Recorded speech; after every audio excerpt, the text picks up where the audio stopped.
जय श्री राधे कृष्ण दोस्तों। आज की कथा भगवान श्री राम की कथा है।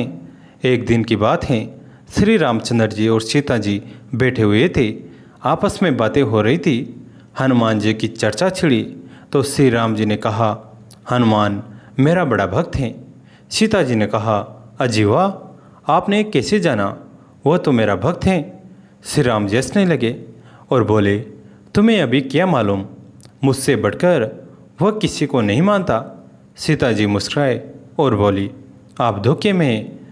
वो जितना मुझे मानता है उतना किसी को नहीं। श्री राम जी बोले, तो इसमें झगड़ने की कौन सी बात है, पूछ लिया जाए। सीता जी ने कहा, अच्छी बात है, आज ही जब वे आएंगे तब मैं एक चीज़ मांगूंगी, उसी समय आप भी कोई चीज़ मांगिएगा। जिसकी चीज़ पहले आ जाए उसकी जीत हो जाएगी। श्री रामचंद्र जी ने कहा, पक्की रही। थोड़ी देर में हनुमान जी भी वहां आ पहुँचे। राम जी और सीता जी दोनों ने प्रसन्न होकर उनका स्वागत किया। हनुमान जी एक हाथ से राम जी का और एक हाथ से सीता जी का पेट दबाने लगे। सीता जी ने राम जी की ओर देखा और आंख से इशारा किया। भगवान बोले, हनुमान जी तुम मेरे भक्त हो ना? हनुमान जी पहले घबरा गए, किंतु फिर समझ गए कि आज कुछ दाल में काला है। वे बड़े बुद्धिमान थे। सोचकर बोले, क्या पूछा? आपका भक्त यानी राम का भक्त? नहीं, मैं राम का भक्त नहीं हूँ। सीता जी ने समझा कि मेरी विजय हो गई। हनुमान जी मेरा भक्त हैं। ये सोचकर वो हंसने लगे। उन्होंने राम जी की ओर देखा। श्री राम जी बेचारे शर्मा गए। राम जी ने अपना पैर हटा लिया। हनुमान जी ने श्री राम जी का पैर छोड़ दिया। तब सीता जी ने पूछा, तुम तो मेरे भक्त हो हनुमान? हनुमान जी ने कहा, आपका भक्त यानी सीता का भक्त? मैं सीता का भी भक्त नहीं हूँ। सीता जी आश्चर्य में डूब गई। राम जी हंसने लगे। सीता जी ने भी अपना पैर हटा लिया। हनुमान जी ने उनका भी पैर छोड़ दिया और दोनों के सामने हाथ जोड़कर खड़े हो गए। श्री राम जी और सीता जी दोनों चकित हो गए कि ये न तो राम जी का भक्त हैं और न सीता जी का, फिर किसका भक्त हैं? श्री राम जी ने फिर पूछा, तो फिर किसके भक्त हो? इतनी सेवा किस लिए करते हो? यदि तुम किसी दूसरे के हो तो तुम उसके साथ विश्वासघात कर रहे हो। उसकी सेवा न करके हमारी सेवा करते हो। अच्छा, अब ठीक ठीक बतला दो कि तुम किसके भक्त हो? हनुमान जी ने हंसकर कहा, न मैं श्री राम का भक्त हूँ और न सीता का, बल्कि सीताराम का भक्त हूँ। इस उत्तर को सुनकर दोनों बड़े प्रसन्न हुए और श्री राम जी बोले, हनुमान तुम्हें जितना बल है उतनी ही बुद्धि भी है, किंतु आज तुम्हारी बुद्धि न चलेगी। हमें तो आज फैसला करना है। तब सीता जी ने कहा, हनुमान प्यास लगी है, एक गिलास पानी ले आओ। हनुमान बोले, अभी लाया माता, कहकर पानी लेने के लिए चले। इतने में ही श्री राम जी बोल उठे, हनुमान बड़ी गर्मी है, जल्दी से पंखा लाकर झलो, नहीं तो मैं बेहोश हो जाऊंगा। इतना सुनते ही हनुमान जी वहीं ठिठक गए और सोचने लगे कि आज भगवान परीक्षा लेना चाहते हैं कि मैं किसकी आज्ञा का अधिक पालन करता हूँ। हनुमान जी ने कहा, भगवान माता के लिए पानी ले आऊं, तब आपको पंखा लाकर हवा करूंगा। श्री राम जी ने कहा, नहीं, तब तक मैं व्याकुल हो जाऊंगा। यदि तुम सेवक हो तो पंखा लाकर अभी हवा करो। अब हनुमान जी ने सीता जी से कहा, माँ भगवान को बड़ी गर्मी लग रही है, कहिए तो पंखा लाकर थोड़ी हवा कर दूं, तब आपको पानी पिलाऊंगा। सीता जी ने गले पर हाथ धरकर कहा, हनुमान जी प्यास के मारे होठ सूखे जा रहे हैं, अब अधिक नहीं रहा जाता, जल्दी पानी पिलाओ। श्री सीताराम की जय, यह कहकर वहीं खड़े खड़े अपनी दोनों भुजाएं बढ़ाने लगे। श्री राम जी और सीता माँ देख रहे थे। हनुमान जी खड़े खड़े हंस रहे थे। थोड़ी देर में एक हाथ में पंखा और एक हाथ में पानी भरा गिलास आ गया। एक हाथ से राम जी को पंखा जलने लगे और दूसरा गिलास वाला हाथ सीता जी की ओर बढ़ा दिया। यह देखकर श्री राम जी और सीता जी बहुत प्रसन्न हुए। भक्तवत्सल भगवान के प्रेम को देखकर आंखें मूंदकर प्रेम में मगन हो गए। सीता जी ने दौड़कर हनुमान जी के सिर पर हाथ रखा और कहा, बेटा अजर अमर हो जाओ, संसार में तुम्हारी भक्ति से ही हम दोनों प्रसन्न होंगे। हनुमान जी ने मस्तक नीचे कर लिया। भगवान के नेत्र खोलकर हनुमान जी को हृदय से लगा लिया। हनुमान जी जल्दी से एक हाथ राम के पैर पर और एक हाथ सीता जी के पैर पर रखकर चरणों में दंडवत किया। जय श्री सीताराम। एक समय कैलाश पर्वत पर भगवान शिव और माँ पार्वती किसी विषय पर गहन चर्चा कर रहे थे। माँ पार्वती ने कहा, प्रभु मानव जाति के कल्याण के लिए कोई विशेष फल देने वाला व्रत बताइए। शिव जी ने कहा, वैसे तो भक्त किसी भी सोमवार को मेरा व्रत करे उसे फल मिलता ही है, लेकिन सावन के सोमवार का व्रत करने वाले भक्तों पर मेरी विशेष कृपा रहती हैं। इसके साथ ही यदि कुंवारी कन्या 16 सोमवार के व्रत करे तो उसे मनोवांछित फल मिलता है। पार्वती जी ने फिर कहा, ये तो सब जानते हैं, लेकिन क्या कोई ऐसा व्रत है जिसे करने से मनुष्य के कष्ट मिट जाए? शिव जी बोले, पार्वती मेरी पूजा से वंचित हजारों मनुष्य पृथ्वीलोक पर कष्ट पा रहे हैं, लेकिन एक मास ऐसा भी होता है जो देवताओं को भी कष्ट में डाल सकता है, वो है अधिक मास। इस मास में शुभ कार्य करने पर रोक लगा दी जाती है। यदि कोई इस समय पड़ने वाले सावन के सोमवार को मेरा व्रत पूजन करे तो वह इस संसार में अनंत सुख भोग कर मरने पर वैकुंठ को चला जाता है। माता पार्वती ने कहा, प्रभु ऐसा कैसे अधिक मास को इतना महत्व क्यों दिया जाता है? शिव जी कहते हैं, देवी इस मास के कारण भक्तों को भगवान के दर्शन और पूजा पाठ के लिए अधिक समय मिलता है, जिसका पुण्य उन्हें मिलता है। साथ ही इस मास में कोई भी शुभ कार्य नहीं होता, जिसके कारण भक्त केवल भगवान का ध्यान करते हैं। यह सुनकर पार्वती बहुत प्रसन्न हुई। इस प्रकार अधिक मास में भगवान की भक्ति करने का अवसर खोना नहीं चाहिए, इससे जन्म जन्म के दुखों से मुक्ति मिल जाती है। श्री राधे कृष्ण। दोस्तों, एक आदमी जो जीवन भर राम नाम जपता रहा, अब वो बूढ़ा हो गया था।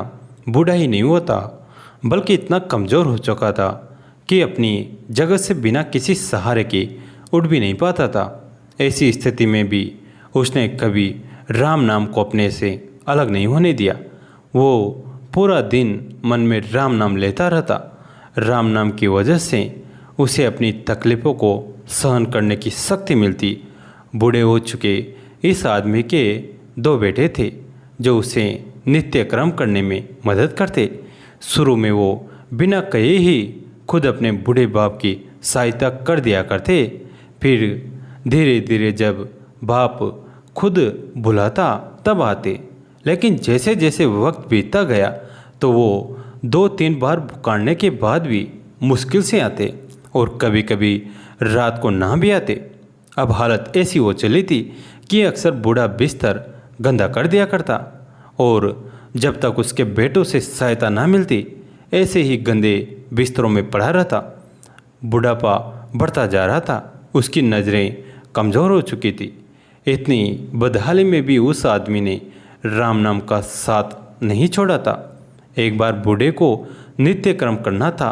उसने आवाज़ लगाई और अगले ही पल किसी ने उसका हाथ बड़ी कोमलता से पकड़ा और उसे नित्य कर्म करवाकर उसके बिस्तर पर लेटा दिया।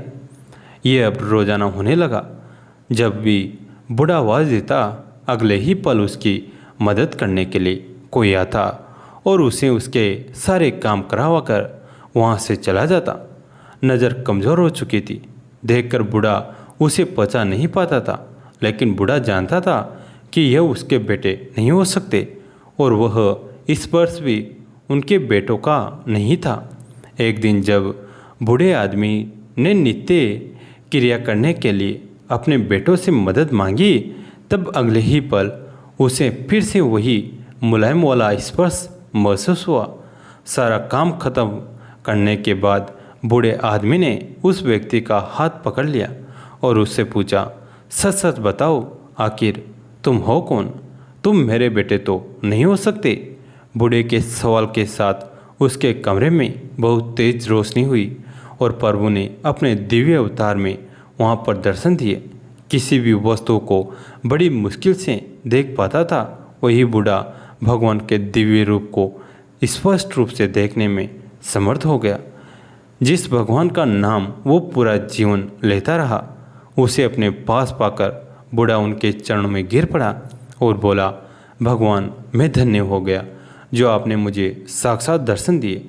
लेकिन भगवान, मैं बहुत शर्मिंदा हूँ क्योंकि मैंने आपसे मेरे नित्य कर्म करवाए। भगवान ने कहा, मेरे लिए सारे काम एक जैसे हैं।